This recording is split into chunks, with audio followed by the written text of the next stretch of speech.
A former top school administrator is raising new questions about a Team 10 investigation involving a local elementary school. A father claims neither of the school's principal nor the sheriff's deputy did enough to protect his daughter, who he says was molested at home. Team 10 investigator Allison Ash broke the story and tonight has the educator who says she would have done things differently. The abuse continued and it was worse. This dad asked us to hide his face to protect his daughters. He's suing the Chula Vista Elementary School District and the Sheriff's Department for not doing enough to investigate a claim his 9-year-old daughter was being molested at home.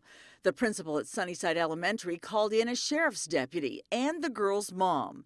The dad says they dropped the ball. I've been trained to always report it to the CPS, the Child Protective Services, because they are the experts. Barbara Campbell spent 40 years as a teacher, a principal, and even an area superintendent with San Diego Unified. She's handled dozens of cases of child abuse and neglect by following the letter of California's mandatory reporting law. Documentation is important because that helps with the investigation to give more information so that the child can be protected. In his lawsuit, the father claims no paperwork was ever filed about his daughter's claim.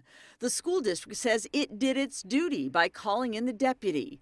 An attorney for the county told Team 10 there was no basis for the deputy to fill out one of these reports. You have to look into it, not just make a determination right then and there, or assume that the child is lying. The lawsuit also raises questions about why the girl's mother was in the room when the deputy and principal talked to the 9-year-old about the molestation claim.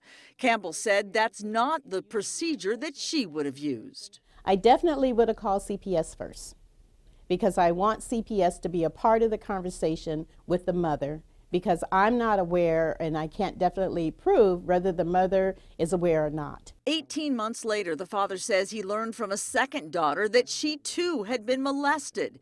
He claims he was the one who called CPS, which created this safety plan for the girls, removing them from their mother's care. I've only had very few cases over 40 years where the child was not telling the truth. And today I spoke to an administrator with the Chadwick Center, which works with victims of child abuse and neglect, and they actually wrote the training manual for handling situations like this. Now, he told me it's not a perfect science, but there are far more successes than failures, and it looks like a judge and jury will have to decide whether there were any sort of failures involving this case. Interesting. Thank you, Alice. Thank you.